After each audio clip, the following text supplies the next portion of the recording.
ஒரு இளைஞரை 2 இளைஞர்கள் சேர்ந்து காட்டுமிராண்டித்தனமாக அடித்து கொலை செய்யும் இந்த அதிர்ச்சி சிசிடிவி காட்சிக்கு பின்னால் கஞ்சா போதையும் அதனால் ஏற்பட்ட பிரச்சனையும் தான் காரணமாக உள்ளது.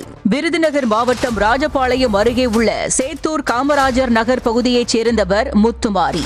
இவரது வீட்டின் அருகே சில இளைஞர்கள் கஞ்சா மற்றும் மதுபோதையில் ஆபாச வார்த்தைகளில் பேசியபடியே சண்டை போட்டுக் கொண்டிருந்தனர். அதனை தட்டி கேட்ட முத்துமாரியையும் அந்த இளைஞர்கள் காது கூசும் வார்த்தைகளால் திட்ட அவர் தளவாய்புரம் காவல் நிலையத்தில் புகார் அளித்துள்ளார். 2 காவலர்கள் முத்துமாரியின் வீட்டருகே வந்து அந்த இளைஞர்களை லேசாக திட்டி அங்கிருந்து அனுப்பி வைத்ததாக தெரிகிறது. தங்கள் மீதே புகார் அளிப்பதா என ஆத்திரமடைந்த அந்த இளைஞர்கள் அதிகாலை 3 மணிக்கு முத்துமாரி வீட்டு கதவை தட்டியும் கல்லால் எரிந்தும் அரிவாளால் கதவை உடைத்தும் அட்டூழியத்தில் ஈடுபட்டுள்ளனர். அப்போதே காவல் நிலையத்திற்கு போன் செய்து தகவல் கொடுத்துள்ளார் முத்துமாரி. மேலும் விடிந்ததும் தனது சகோதரனின் மகன் மணிசெல்வாவை அழைத்துக் கொண்டு போலீஸ் ஸ்டேஷனுக்கும் சென்று புகாரும் கொடுத்துள்ளார் முத்துமாரி.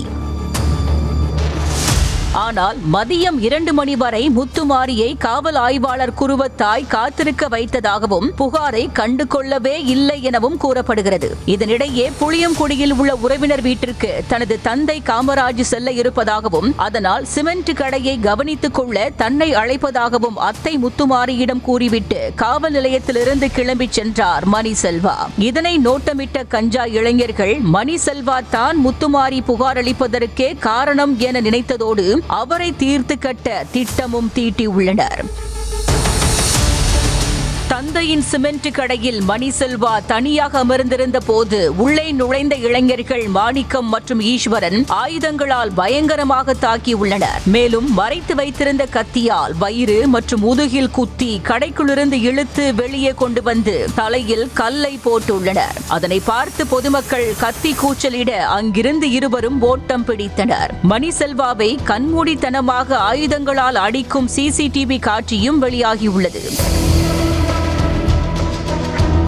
இதனிடையே தகவல் அறிந்து ஓடி வந்த முத்துமாரி காலை 8 மணிக்கே புகார் அளித்த போதே காவல் ஆய்வாளர் குருபத்தாய் கண்டு கொள்ளவில்லை எனவும் அப்போதே நடவடிக்கை எடுத்திருந்தால் கொலை அளவுக்கு சென்றிருக்காது எனவும் கூற மணிசெல்வாவின் உறவினர்கள் போராட்டத்தில் குதித்தனர். காவல் ஆய்வாளர் குருபத்தாயையும் வழக்கில் சேர்த்து கைது செய்ய வேண்டும் என கோரிக்கை வைத்த அவர்கள் இளைஞரின் உடலை வாங்க மறுத்தும் வாக்குவாதத்தில் ஈடுபட்டனர். இது ஒரு புறம் இருக்க தப்பி ஓடிய இளைஞர்களையும் போலீசார் தென்காசியில் மடக்கி பிடித்து விசாரணை நடத்தி வருவதாக கூறப்படுகிறது.